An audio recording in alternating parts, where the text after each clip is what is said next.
at the same time, and we're already seeing the impact of that in very substantial redundancies. The Resolution Foundation called this week for a targeted continuation of the scheme for the hardest-hit industries and those areas affected by additional lockdowns.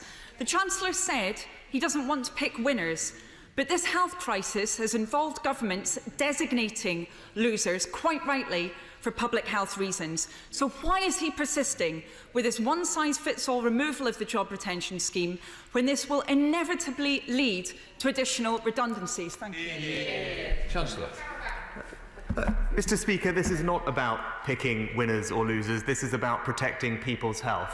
And where it is incumbent on the government to step in and make sure that we can protect people's health through targeted interventions, that will remain the right thing to do. With regard to economic support, my right honourable friend, the Health Secretary has made clear that support has been provided to the local council, whether this has been the place. And with regard to the furlough scheme, we are in the belief, rightly, that this is a universal scheme. It is generous, it has been extended to October, and it is winding down in a gradual and temperate manner.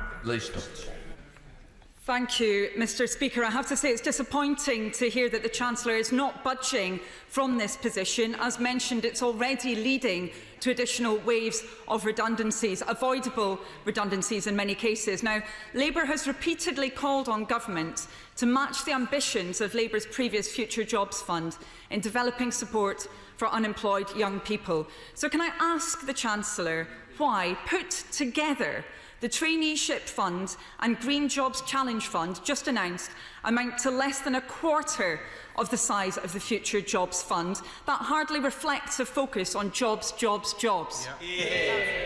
Chancellor. I'm not quite sure that's right, Mr.